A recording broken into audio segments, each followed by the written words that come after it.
Do you consider yourself to be a performer?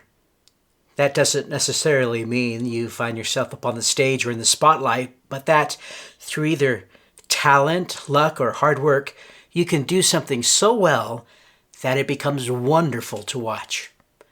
I bet there is something that you do that is inspiring to others. You just need to uncover it and work on it until it is ready to be seen by others. We all have natural talents, hidden strengths, and different gifts, and the capacity to achieve more than we think is possible.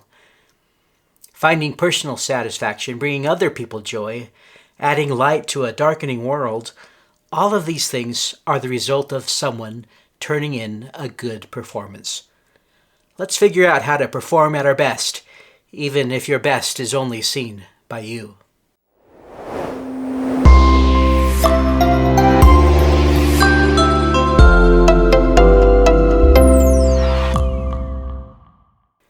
You are a natural performer and have the inherent ability to excel in any of the arts, from the fine arts to the performing arts to the industrial arts.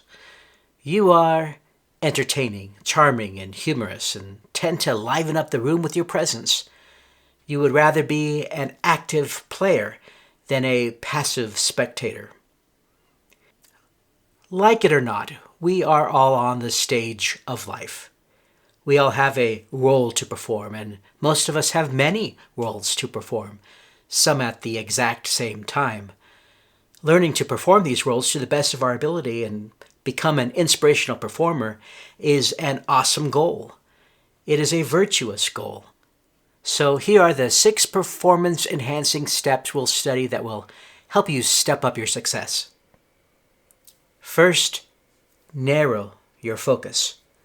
One of the keys to success is not to focus on too many things at the same time and become spread too thin.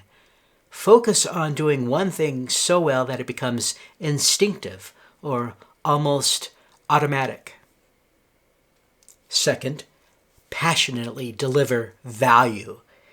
Being in love with the work you do and being passionate about it is very important and makes it much easier to work for extended periods of time. But it also needs to be coupled with a sense of purpose or mission. We'll learn how to combine passion with purpose. Third, prime your pump. This is where we warm up our minds and bodies and get our juices flowing so that we can work with momentum. We'll discover how our mood affects our performance. Fourth, upgrade your thoughts. Just like we upgrade our computers from time to time, we also need to upgrade our brains. If we want to enhance our focus or increase our performance and productivity, that means that we need to change how we think, since our thoughts direct our behaviors. Fifth, make micro adjustments. I'll reveal a number of popular and effective ways to make slow incremental improvements to your performance. We'll work on creating and prioritizing our own top 10 lists of micro adjustments.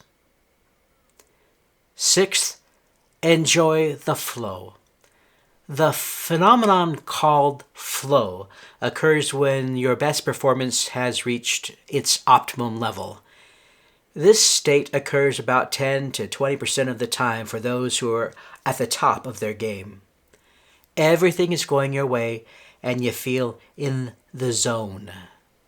We'll also learn about the companion state of clutch and when we need to employ that one. Achieving a truly remarkable and brilliant performance takes a fair amount of effort, but it is within anyone's grasp. The only limits you'll encounter are the limits you place on yourself, or the limits you have allowed others to place on you. Let's finally shed those shackles once and for all. Please join me as we step up our performance and acquire this praiseworthy virtue.